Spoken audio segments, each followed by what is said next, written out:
of Foreign Press Correspondents. My name is Thanos Dimadis. We are hosting here tonight, New York City, Eastern Time, and a very interesting workshop with one of the more renowned public media figures, Bob Dotson.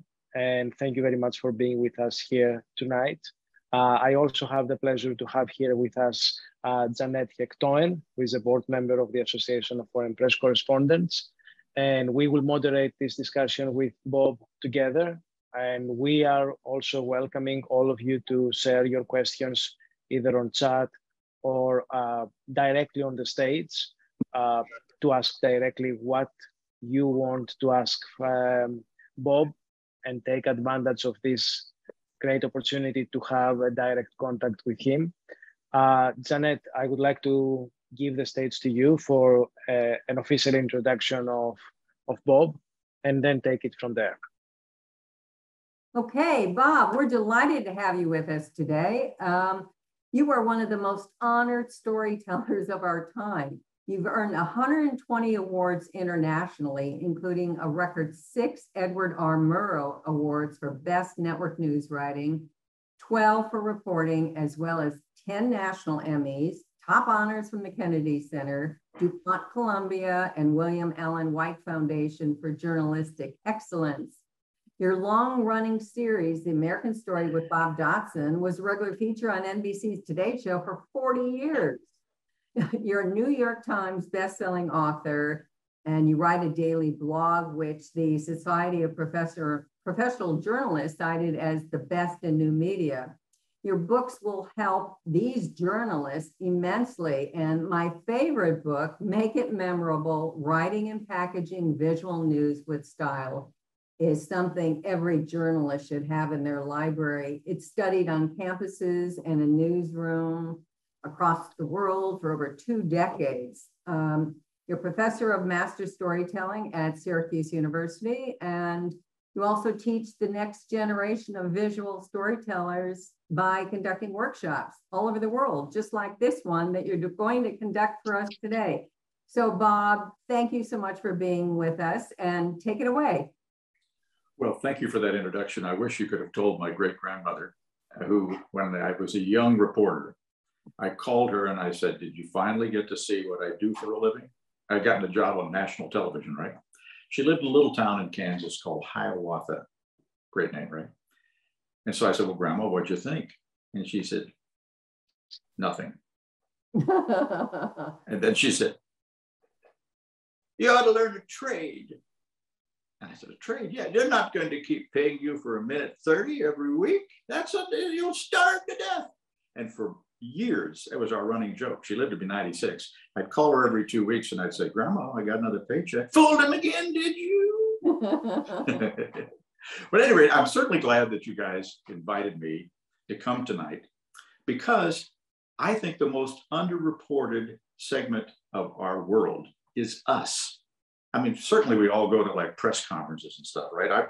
I remember a press conference where there was a governor and I was late coming in, and he was already packing up. Everybody else was leaving. And I said, listen, I got to have a soundbite from you. And he was up for re-election. So he said, okay. And I turned on my camera and I looked at him. And I said, go ahead, Governor, tell me something. And he went, what? And I said, did you just have a press conference? Uh-huh. I said, well, pick out one of those questions and give me an 8-second answer. So at any rate, what I learned early on was not to stay with the pack. Here's a little tip. Most times when you're looking for a great story, you won't just find it, you build it. And I'm going to give you some tips on how to do that efficiently, and even if you don't have any time during the day and they're running you to death. First of all, you remember that you have in your toolbox 3 things: curiosity, focus, and detail. So the curiosity helps you take the story a little deeper. Instead of chasing the governor at the end of a tornado devastation, and you know his soundbite is going to be, I'm going to ask the federal government to give some aid to these people.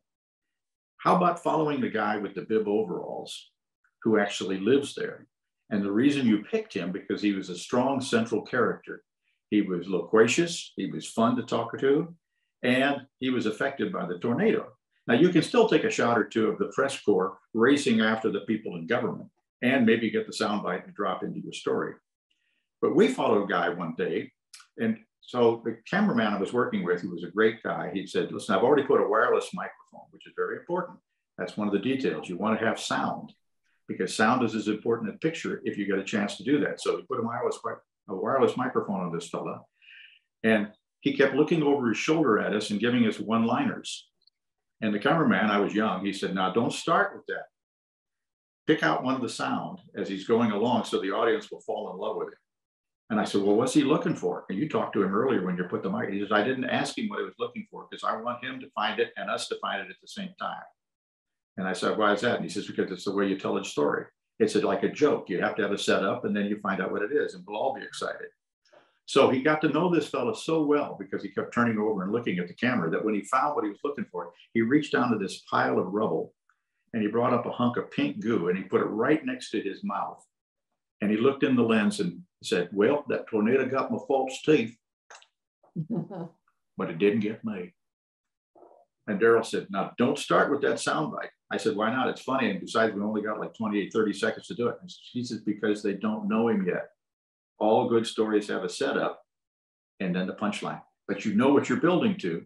You're building to that line. So now all you need to do is get 4 or 5 things more around the tornado scene along with the governor, and you've got a 45-second story that stands out.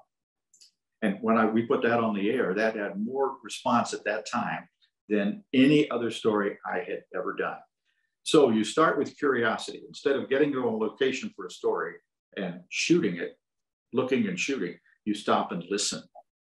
And then you look for focus. You say, okay, what are the elements I'm going to need to build to that story? And this is the way you broaden out a story. You assume no one cares about it.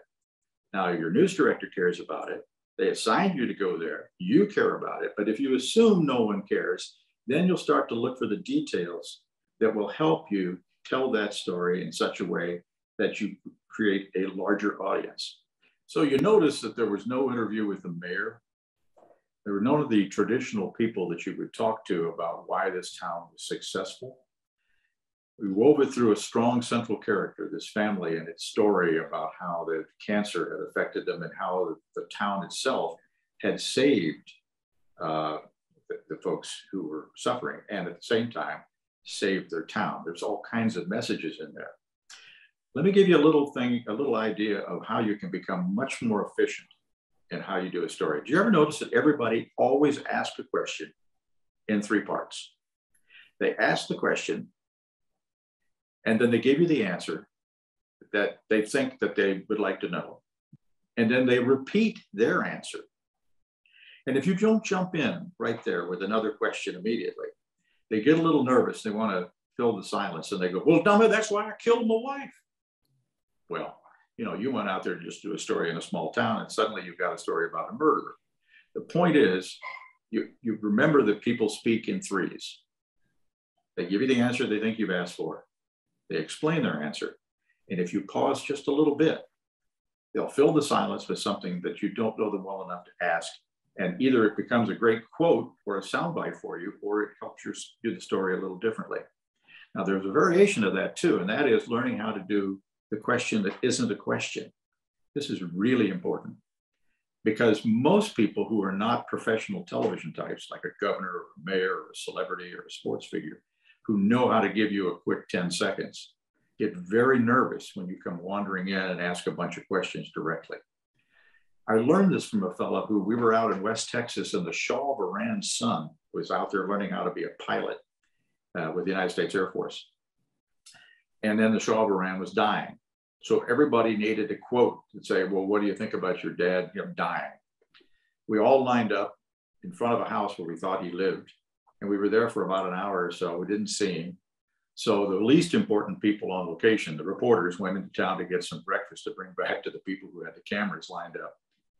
And when I came back, Scotty Berner, the photojournalist I was working with, was surrounded by the competition and they were asking him for a soundbite. He was the only person sitting up on that hill that actually found the Shah of Iran's son, got a soundbite from him, and fed the story to New York City. So I said, well, Scotty, what? There's like 8 cameras here. And he says, well, everybody's camera was focused towards the house we never saw. And so I turned around and put my camera on the street, and I looked for somebody who didn't look like they grew up in Lubbock, Texas. I saw a young man walking down the street who looked about the right age, and he was looking at flowers. So when I took my camera off the tripod and walked down the hill, everybody else is still looking at the house. And he had a big NBC blazed on the side, so it wasn't a secret. He walked up to him, and he didn't say, hey, I'm Scotty Berner, NBC Network Tool. Are you the Shaw of Iran's kid? And if you are, how do you feel about your dad being sick? No. All he said was, those are pretty chrysanthemums, because he noticed that the young man was looking at these flowers. And the young man goes, yeah. And then Scotty said, my dad loved flowers. See what he was doing? He was bringing the topic around to fathers and sons. And the young man said, well, my dad loved flowers too, or loves flowers too. And then Scotty said, and this is true, he says, my father passed away last summer. And then he stopped talking. He let the young man fill the silence. And the young man said, soundbite, soundbite, soundbite, soundbite. About this time, he still wasn't sure that this was the Shaw of Iran's son, but the bodyguards had noticed that he was talking to this camera person, and they all jumped up over the hedge and went, oh, and they ran down. And Scotty said, I'm not going to argue my First Amendment freedoms with people carrying their Second Amendment freedoms. I just turned around and started shooting what other pictures I needed. And then as they hustled him up the sidewalk, and of course, by this time, all the other camera people were running down the hill, I yelled at one of the guards, it was at the Shaw of Iran's son? And he said, yeah. He says, I walked over to the truck and fed it up. And he says, I did it all by never asking a direct question. And he says, if you're looking for someone who is a citizen, who doesn't normally get on television, if you go to them in trauma, they're going to give you a cliche, because we all watch the news, right? Every tornado sounds like a hurricane.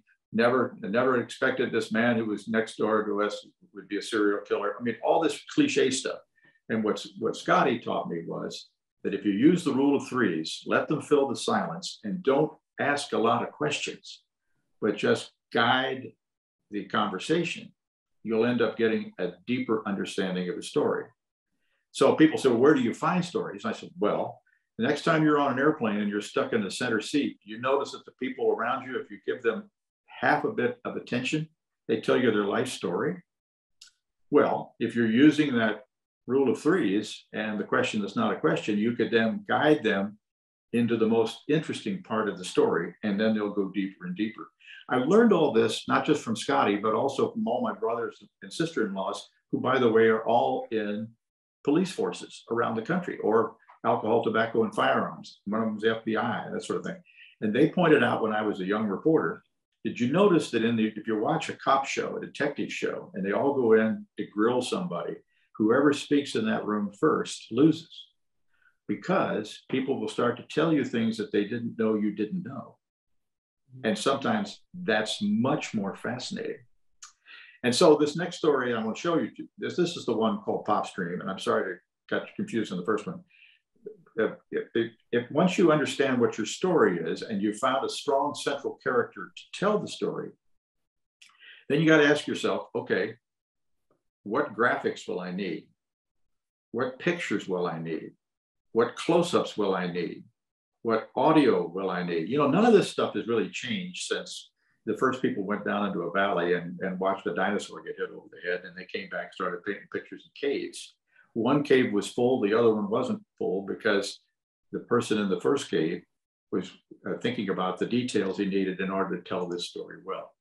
Well, I don't care if next week our business changes and we start working, delivering our stuffs on the back of milk cartons. Doesn't make a difference. The challenge is to figure out how this is affecting storytelling, and then use whatever's there to help you tell the story. So if you've only got a few minutes and you got to do a Twitter feed, come up with a great opening. So here's the story arc that I use all the time. On State Tuesday night, it actually came true. NBC's Bob Dotson has that story.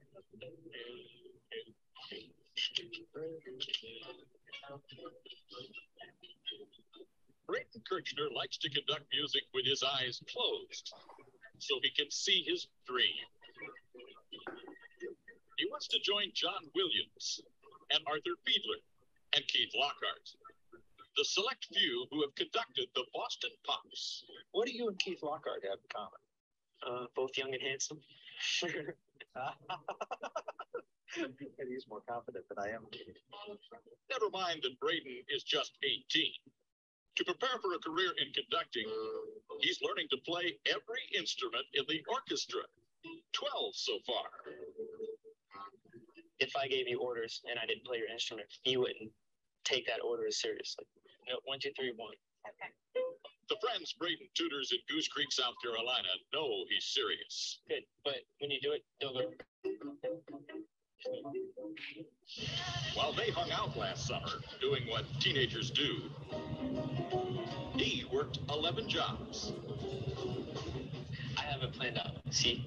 He told his mom, Diane, he needed $10,000. Which I will do fast. It's a little shock to me because at that time I just lost my job. The boy with a dream had seen an ad on the internet saying fans could conduct the Boston Pops if they donated big bucks to the orchestra. It's just money. And if that can buy you the thing that you wanted all your life, then it's worth it. Braden could have had a fundraiser to get the cash. He did not. Instead, he mowed most of the yards in the neighborhood, worked the overnight shift at the Waffle House, delivered newspapers and pizzas. 6 months later, he had $5,000, half the money he needed. You behind the scenes that when the time came, we would make sure he got there. Please welcome in his Boston Pops conducting debut, Braden Kirchner. Turns out that $5,000 was enough. Last night, the Pops performed in South Carolina, just down the road from Goose Creek, with a new guest conductor.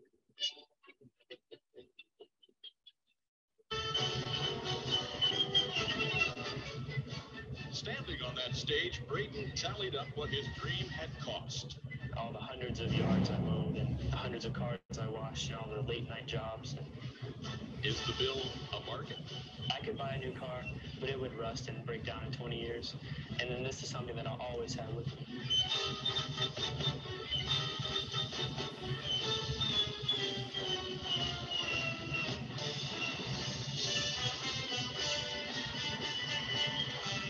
He'll have something more than a memory. The Pops returned Braden's money to help him pay for college. Some things aren't bought. They're earned.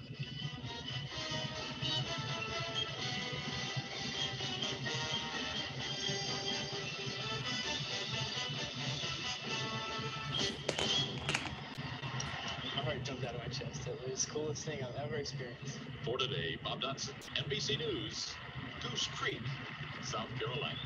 I wish I could do it again. What a great story, Bob. Thank you. Bob, that was a great story. How did you come about that young gentleman? Well, I got a press release from the Boston Pops saying that this guy had, because mostly it's like for high rollers, you give $10,000, you get a chance to wave the stick in front of the orchestra. But in this case, I thought, okay, what about this young guy? How come he did it?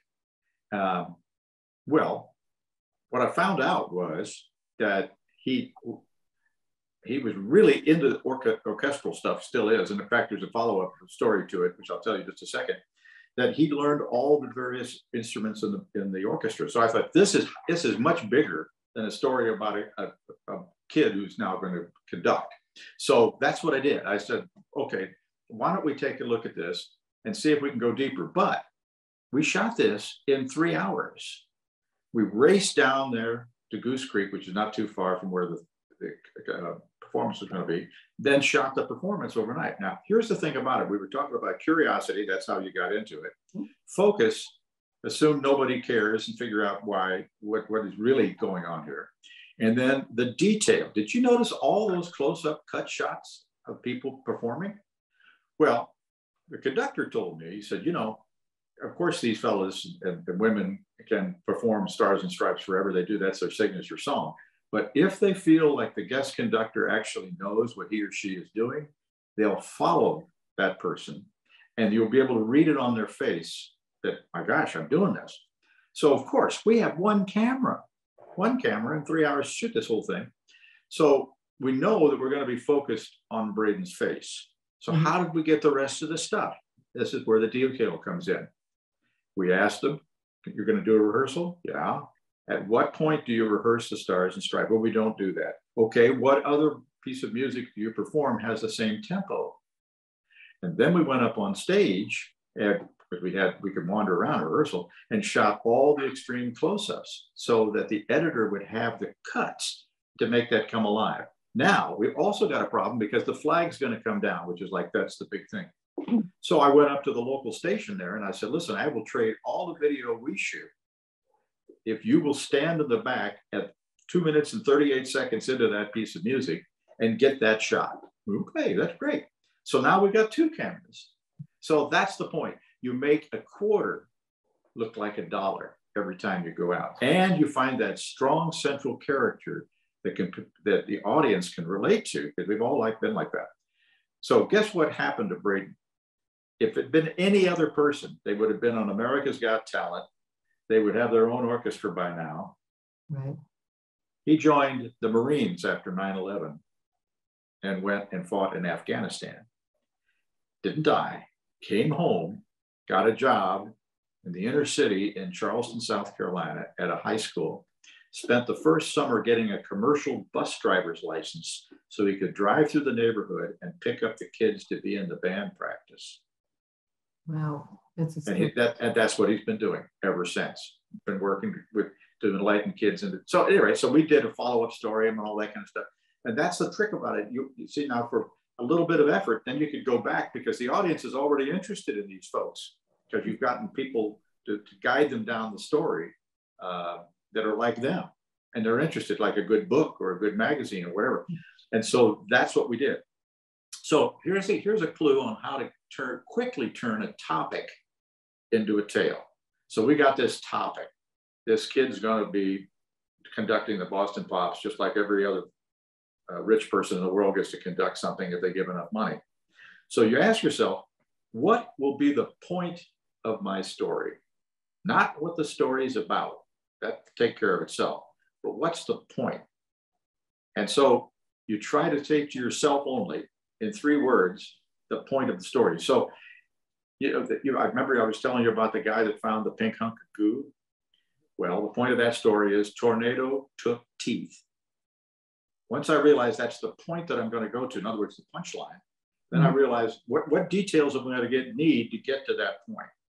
So with Braden, I knew I needed close-ups.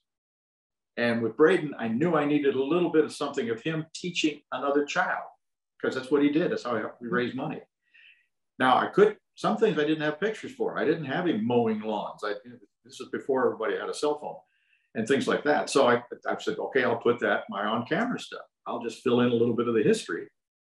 But then we're going to build to that moment where he starts to talk about, and I, instead of asking how you feel and what all that kind of stuff, I said, how did all this change you?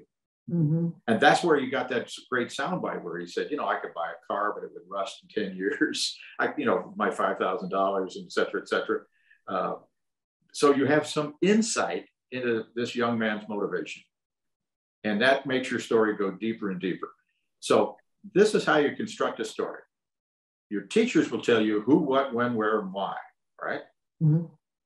There's more to it than that. This is how I do it. I have a different little mantra. I do it like this. Hey, you get their attention right off the bat. Now, it can be a piece of natural sound that grabs their attention. It can be a piece of information that's so fascinating.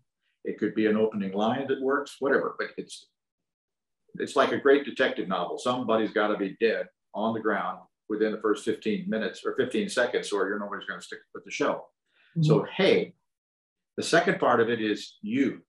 Mm-hmm. This may be a train derailment in Topeka, Kansas, but this is why you care in Greece. All news is local. You've heard that, Mm-hmm. So I'm only going to pay attention to it if I figure it affects my life. So you find a way to hook that story almost immediately to the viewer. Hey, get their attention. Mm-hmm. You, this is about you. The third one is C. The reason you listen to my stories is because I connect the seemingly unconnected. I give you some depth to it that you might, I think the definition of a great storyteller is someone who can show you and tell you something that you might miss even standing next to him. So you're connecting the seemingly unconnected, which is just a highfalutin way of saying you're giving them some background information that makes it much more clear to them what's going on. So it's, hey, you get their attention. You, this story is about you. See, this is what we found. And then the last one is, so why should you care? Because when you talk to people about consuming visual information or news, they say, I like spending time with this show, or I like spending time with you. The key word there is spending. It's very important to them, their time. And so if you don't wrap it up, it's sort of like you kind of enjoyed your mom when you were 4 years old reading you a book, or your dad, because you love the way they told the story. And they had an end to that story, even if the story is ongoing. It has an arc from a beginning to a middle and to an end. Now, all day long, I play this little game. If I had to quit right now and tell this story, which you probably would if you're doing 16 different feeds to different places that you're working for, what would be the point of my story? Now, it could change all day long, but by knowing where you're going to go, the story suddenly has an arc, because it starts with something, you give them some background information that they care about, and then boom. I mean, it wasn't just this kid performing on a stage. This is a fellow who studied every instrument in the orchestra. And then he didn't ask for money like every other high roller would do. He went out, worked in the Waffle House, and mowed the lawn. So everybody can relate to that. Yeah. Most people wouldn't be able to do it, but then going like, say, okay, this is an ordinary person, and he or she did that. You know, success doesn't come in a can of hairspray. And so much of what we do these days is our visual presentation of the reporter. So for instance, if you go out to do a story about a sick elephant, you want to ride the elephant. It's not about you. It's about the elephant and how he got to where he was and all that sort of stuff. And if you remember that, you'll have a nice long career, because people are interested in what you're finding, not necessarily who you are. And they will come back to you because they like the way you tell a story. That's what it is. And for your younger viewers, I got my job at NBC from doing an 1.5-hour documentary. So when I got to NBC, I said, well, I'm here to do all these great documentaries, and I'm really good at it. And they said, well, you're going to work on the Today Show and nightly news, and we only run 1:10. That's maximum for a story. I went, huh? And everybody else my age was complaining, you know, saying, well, we can't do that. I said, okay, 1:10. So for a whole year, I did 59-second stories, and I gave the boss back 11 seconds without mentioning what I was doing. Meanwhile, I went to all the people who could help me, and I said, can I borrow your camera for a little bit? I know it's a union shop, but let me borrow it like on Tuesday afternoon for, okay. And then they said, well, what are you doing? And I said, well, I can't remember what it was now, but I found a story I thought could maybe go for 2 minutes. And so I said, that's what I'm going to do. So I went out and shot that. And then I would come back and I would try to edit it a little bit. And then I'd ask an editor who did this for a living. I said, how can I improve this?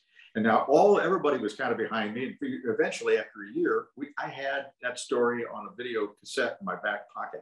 I go into the boss's office and I said, look, here's my story. I got a little elevator pitch, because I knew you talk about short attention span. You know, it's like today. So I said, this is what it is. He looked at me and he said, I will give you 5 minutes. Now I'm really scared, because I only had a 2-minute story. And, you know, I had 5 minutes on the Today Show, a slot on the Today Show, along with all the other places that I worked for at NBC, from 1977 until 2015, regardless of how the format changed. And years later, I asked him why.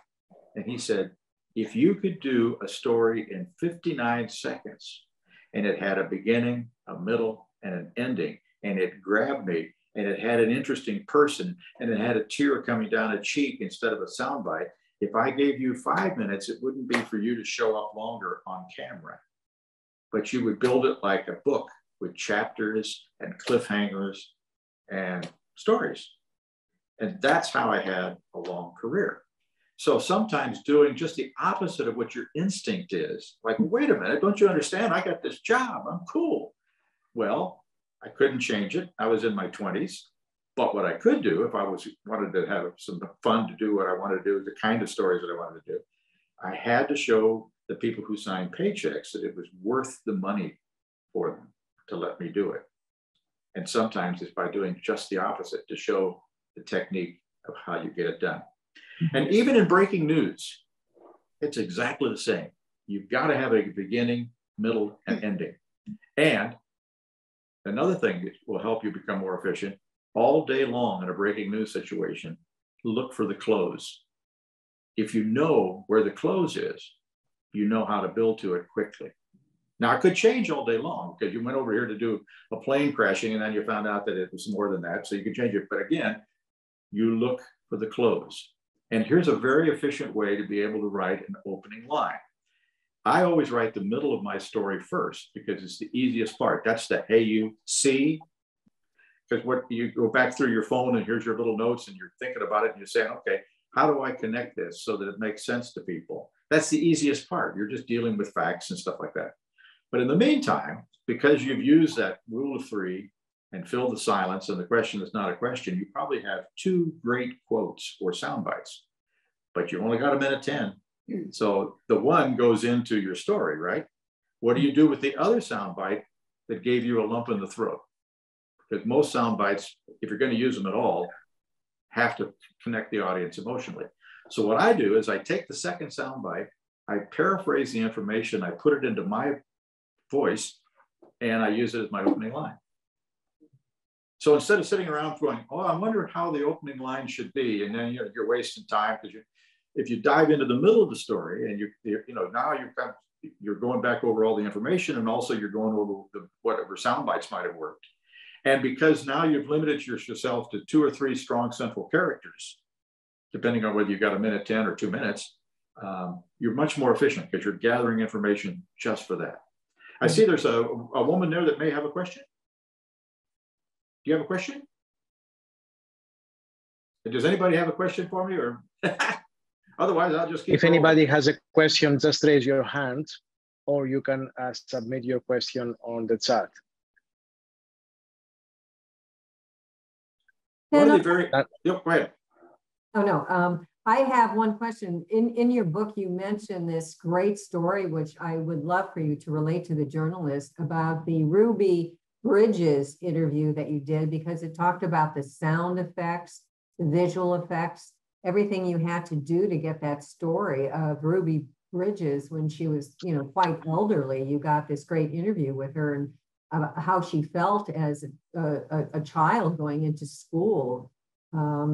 If you would relate to that story, that was fabulous. Okay. Well, for those of you who are not students of history, Ruby Bridges was the first person to desegregate a Southern school. She was 6 years old. And as she told me when I first contacted her on the phone, she said, people always put me up as some kind of hero, but she said, I was 6. My mama wanted me to go to school, so I went to school. And she said, great soundbite on this, which I eventually got into the story. She said, at 6, I just thought it was Mardi Gras. People were yelling and throwing things at me, but they do that during Mardi Gras. And so I realized that she had a sense of humor, from the distance of all that. So rather than sit there and start wagging my finger at the audience, like, well, wait a minute, here's one more thing that you guys screwed up and now she's trying to make right. The story was she was returning to France Elementary, which was the school that she went to try to teach kids about how to battle racism. And she did it in just a totally different way. So we had, again, now looking for the details, we had some black and white footage of what was going on. We also had Norman Rockwell, his famous painting, one of his most famous paintings is called The Problem We All Live With. And it shows Ruby surrounded, you see the knees of the federal marshals who are escorting her in and out of the school, and there's tomatoes on the wall and bad signs that are written and all that sort of stuff. So my first question was, when will I introduce the picture of Norman Rockwell? And I figured I'll do that at the end. Why? Because if I put it at first, everybody will say, oh, I remember that picture. And now they're not listening to your story, right? So the story that she was wanted to tell that had the setup was she went to school all year and there was not one other child in that school. They had to bring down a teacher from Boston. And so here's a little girl, you know, except about 3 weeks before the end of school, she heard some kids. And in those days, they had classrooms that were connected by like a cloakroom. And so she goes into the cloakroom, opens the door, and she says, where have you folks been all my life? And of course, those two kids just turned around and looked at her, and they started to break it down because they were all like in second grade, I think it was. So all of that was the background. So we had to figure out, all right, we put her back in the classroom. We had her look out the window because we were then going to go to the black and white footage. So we shot that way. And instead of shooting in the classroom itself, because we've already used the classroom for the opening of the story, we set up in the hallways because the hallways were empty, just like they were because we came early when she was a little girl. So then I started asking questions that were not questions and bringing her around to think about the time. And when we structured the story, we used a little humor from her at the top end so that people would want to hear her message as opposed to later on, you know, when she wouldn't. Now, the thing is that this school had been almost completely resegregated. It's almost all African-American in the neighborhood.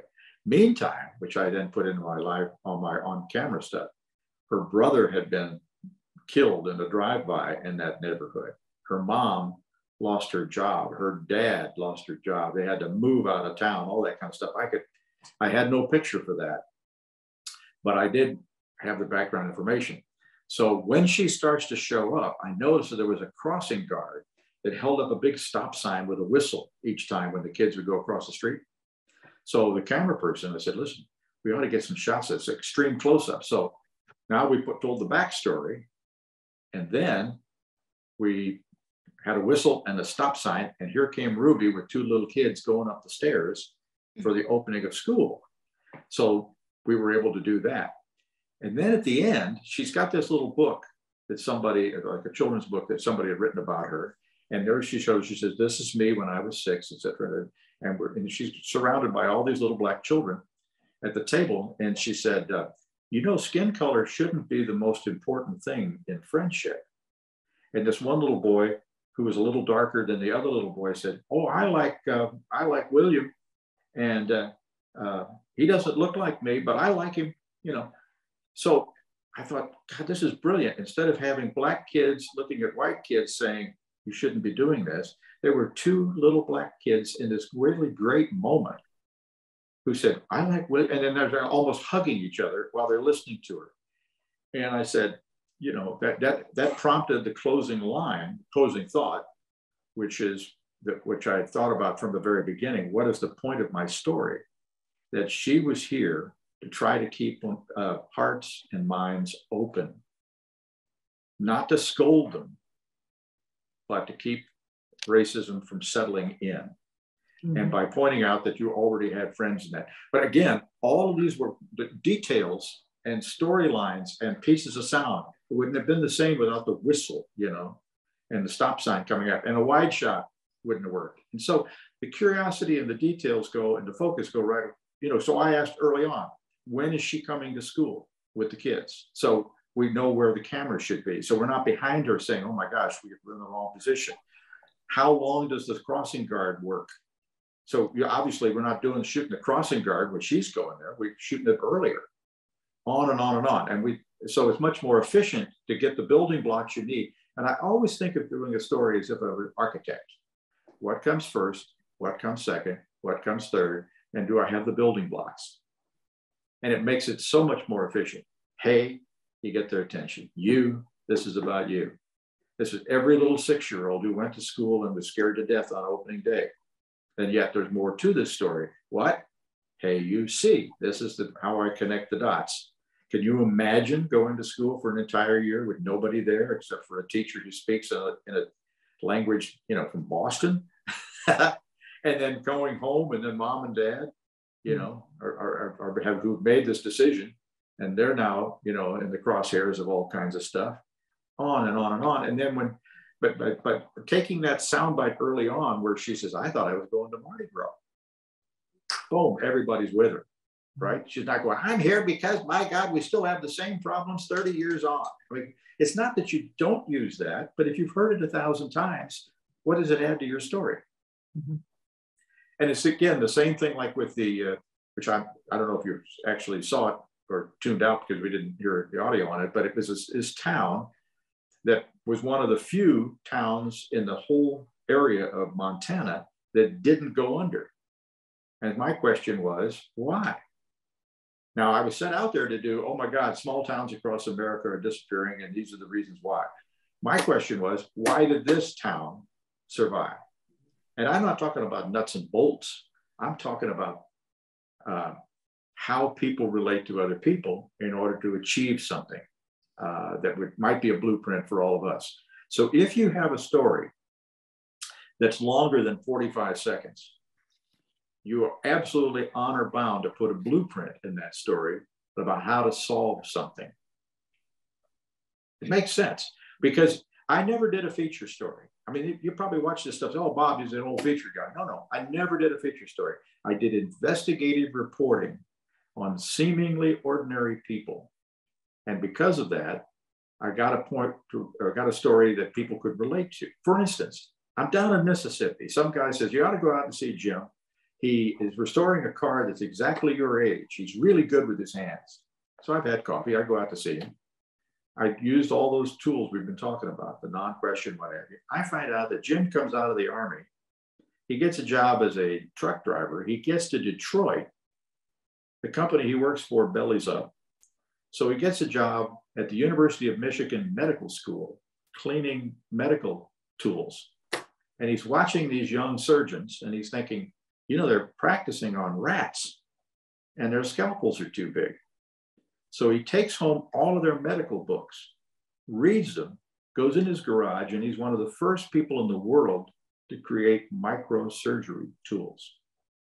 And because he was the only guy that knew how to use them in those days, the faculty said, listen, if you're having trouble as a student coming up with a concept, go talk to Jim, because the body is like a car. It's got valves and tubes and stuff. And he explained it in what I call people talk, which is if you're being a good journalist, that's what you're doing. You're taking a complicated subject over here that you've boiled down and you've told it in such a way that every person can understand it. Well, that's what Jim did. And if you graduate this spring from the University of Michigan Medical School as the outstanding surgery student, you get your name on a plaque with Jim's face. And the dean said he's the best professor we ever had. And he had a high school education. And I asked him, well, first of all, why didn't you become a doctor? And he said, well, I was in my mid-40s. I had 4 daughters. And by the way, it was in the early 1960s. And did I mention I was Black? So I don't think that would have been a career path I could have been able to get enough money to do. But he says, this is what I get out of it. And again, you know, from letting him fill the silence. He says, I'm 88 years old. And one of these days I'm going to be in an operating room and I'm going to need something done. And I have a Rolodex of names I know were well taught.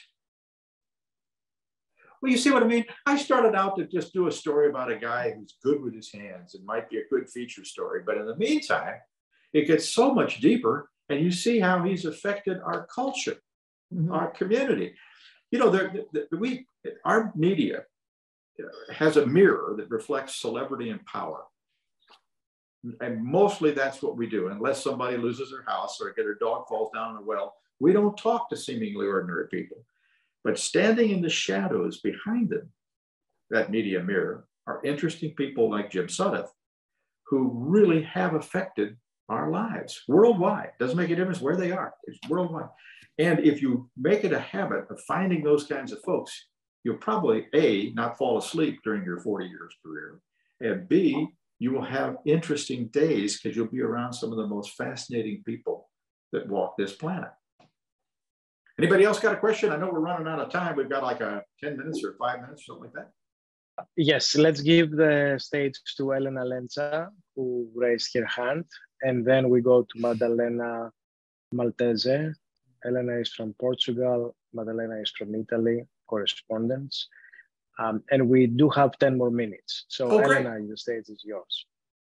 Hi, I am Elena Lenza, and I was working not long ago for the Portuguese news agency. And I want to thank you for having this workshop for us and for sharing very important tips on storytelling. But everything was very based on audiovisual storytelling. And my work was more about writing the news or the story or the interview, because we couldn't publish anything without having the text. If I could add video and audio, that would be nice, because I was working alone and I only had to send some pre-edited stuff. But all I had to do, or the most basic I had to do, was a text. So I wanted to ask you if you have also special tips about storytelling in text, where we have limited number of characters and maybe there's not too much space for creativity in a news agency. Mm-hmm. Well, if you notice that the writing that appeals to you the most is my writing that's visual. You create the visuals in your head. So for instance, if you were talking about a tornado and all you have is just, you know, 3 things that came over the wire and you're writing it by yourself, you open up all your senses. And if the tornado went through a forest before it hit a big city, you could open a line with you could smell the path of the storm before you could see it. See what I mean? So suddenly you have created a visual image just with your words. And that's not unusual. I mean, long before we had pictures, either I had somebody who painted something, and then there were people like you and I who were just writing a story with nothing else in it. So you have to put the visual and the audio into your story, into your written story. So you could feel there were so many people marching over the frozen pass that it was, crunching under the snow was crunching under their feet. That's how cold it was. Or you come up with a line like, it was so cold that when you spit, it bounced. You see what I mean? Now, you're not making this stuff up. What I'm saying is, as you create your visual storyline, you keep in mind whatever you get, whether it just came in on your phone and you have to rework it, you look for those elements in there that will inspire in you, the writer, the visual and the audio and the senses and the smell, and you drop a little of that in. I don't mean that you overdo it. You don't have to be, this is something you strive to do, not necessarily that you can do every 5 minutes on every story you do. But the best stories like that capture your imagination by being visual and also creating some sound and giving you a sense. To me, the best kind of storytelling doesn't show or tell. It helps the person experience. And you read a good magazine article or a quick story or whatever, or sound bites and what have you, that you'd be writing on. If you can grab them in such a way, grab their attention and help them experience what they're doing, then I think you really have scored as a storyteller.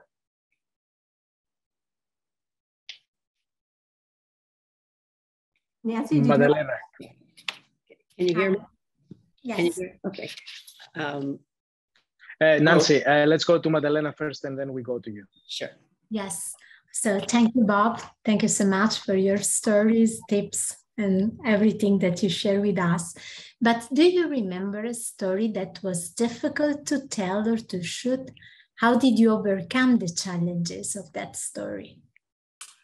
Well, I'll tell you, the worst one that I had was one of the fellas who were the inspiration for Make-A-Wish and all, how to take children to have some kind of final thing, was a Philadelphia policeman. And he was 44 years old and he was still a street cop. And it's because he never took a minute's worth of overtime, but I found out why. Because the 8 hours after his shift, for years, he was bringing dreams for little kids that he had met in a hospital. He was stationed at a children's hospital in Philadelphia for a couple of years.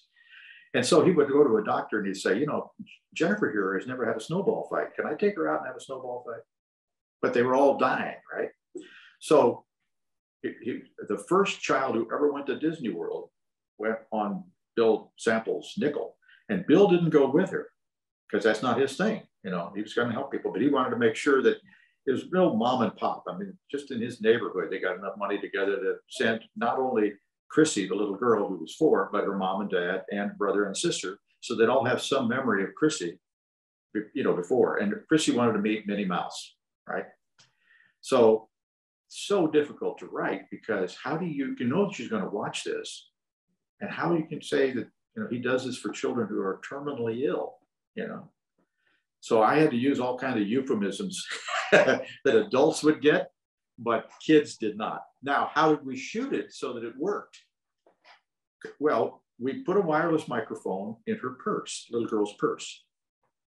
And then we let her play with it on the plane down, because we figured, same way with the camera, because when she met Minnie Mouse, we didn't want to have a big stick microphone over her head, and we didn't want her looking at the camera and getting scared or whatever.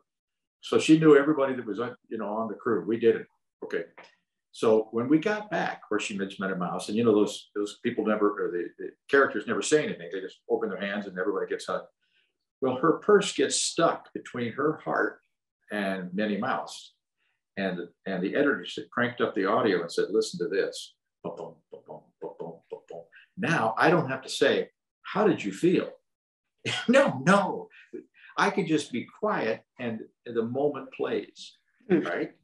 And that's the key. If you can go back and find the little moments that worked in your story and anticipate where you might get them. And we realized we weren't really sure where Minnie was going to show up, but we figured we wanted to be back far enough so that we didn't affect the scene. So of course she showed up in such a way that the camera crew had to go out in the middle of a lagoon and stand in the lagoon to get the angle. But we didn't stop them and say, oh, move over here. None of that stuff. You know, we had the moment, and that's because we then anticipated it. We knew where it might happen. So that's the key. And so here's a little feel-good part about that. Chrissy didn't die. She was one of the few that the leukemia went in remission. And 20 years later, we took her back. She had a daughter now who was the exact same age as she was, and she surprised Bill Sample, who had just retired from the police department, still as a beat cop. And the only thing he asked for was, he said, if you need somebody to help carry the coffin, I'll do it. And he did like 500 funerals, but he made sure that the families had the trip. Well, what he did inspired Make-A-Wish and all these others all the way around the world, and they wanted me to go out and do a story about the institution of that. Go pick somebody that's in part of some big organization and go follow them. And I thought, well, who started it? Maybe not just one person, but if there's somebody who inspired it, who looks like us, and then you could add into that story, what's the motivation? Where did he? Everybody maybe has a good idea that they'd like to help somebody once in a while, but they don't stick with it. Bill Sample did it for 28 years. It's like, what? You know, so I think he's as important to know in terms of motivation, the challenges he faced, how he got it out, as anybody who's run for political office. Yeah. And we go to Nancy and then to Fatima Saka for last question. Okay, my question is more, I think, of a statement. Can you hear me? Sure, I can. All right. First of all, I want to thank Jeanette for organizing this. It's a rare opportunity, and we are very, very grateful. I'm chairman of the board. I don't often get to participate, but I wasn't going to miss your performance. So. Oh, aren't you sweet? Thank you. You're welcome. Thank you.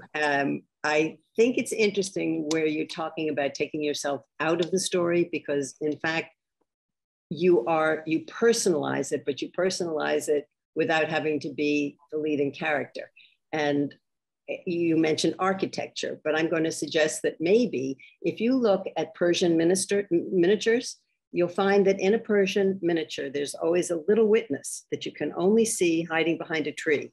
Mm-hmm. And so maybe instead of saying that, you know, you're an architect, you should say you're a witness, because the way you describe how you go about drawing people out, telling a story and drawing people in, it's an art.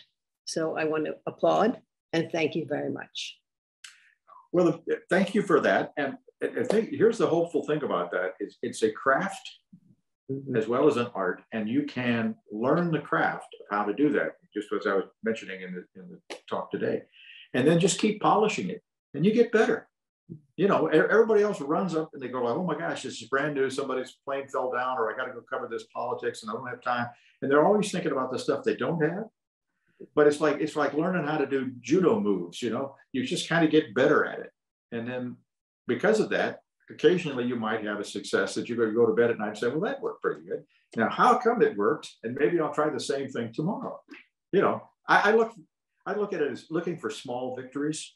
You know, they don't worry about that. There's nothing else is going right. But if today you got the lens cap off and you got somebody who gave you a really good soundbite, that's not bad. You know. Thank you. You bet. Thank you very much for that kind word. Thank you very much, Bob. Last question from Fatima.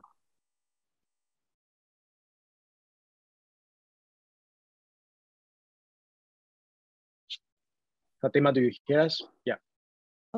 Okay. Thank you very much for the privilege to be part of this program. My question is that, first of all, I write for print, Nature News Africa. We deal with climate change and environment. And Dr. Bob talked about his story is more of investigating and reporting. And this is in line with climate change and environment. So how can I be writing my story that it doesn't get boring at the end of the story? So of course I'm having some kind of challenges on how to get my story interesting to the readers, here, and also to have more details, mostly on environment and climate change. I have a second question. I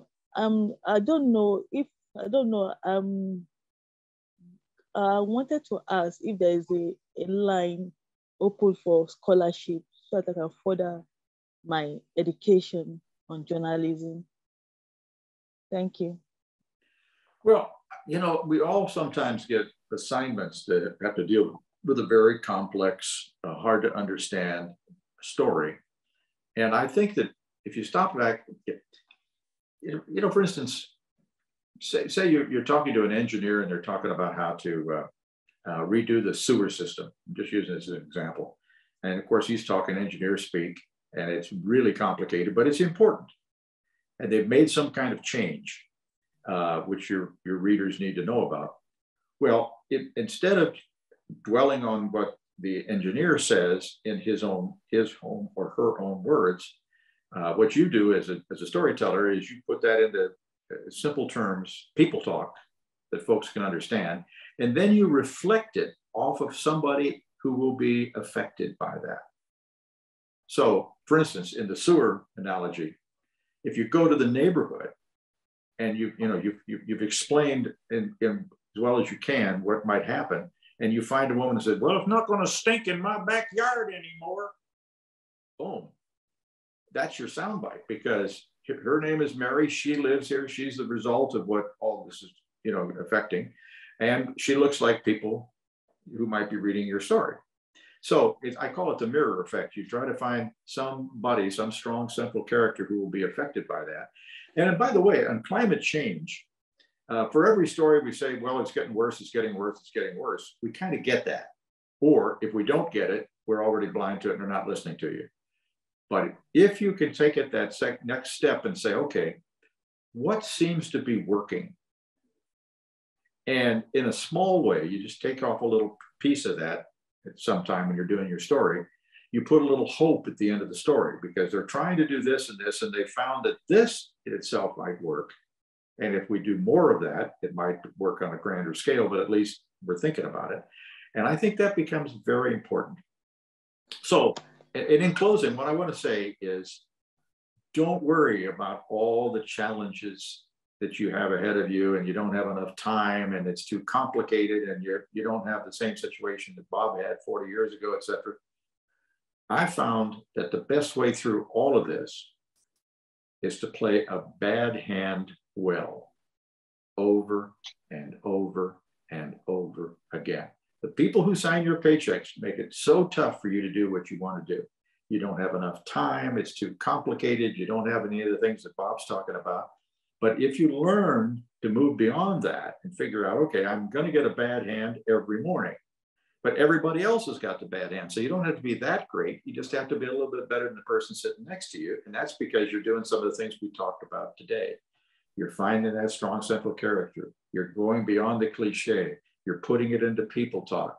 You're figuring out how to get an answer that you can use that will help you understand and the audience understand this complicated story, as you were mentioning, much, much more deeply. And that will make you awake for the next 40 years. Your audience will come back to you over and over again because they just like the way you tell the tale. Mm-hmm. I think this is the best way to write an epilogue in our workshop today.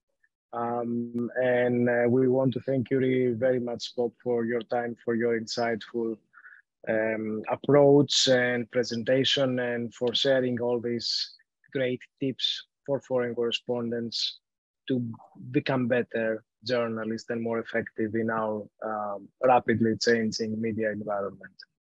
Well, thank you all for, go ahead. We look forward to joining you on your social media, whether it be Facebook or Instagram or LinkedIn or Twitter. We will follow you and we will remember, we will keep the storytelling flame burning. And I believe you said that quote. So thank you very much. You've been very enlightening and very informative for our journalists, and we thank you. Well, I appreciate you inviting me, and I hope the folks felt like they could spend some time that was useful to them. Thank you. Thank you very much. Thank you. Thank you, Bob.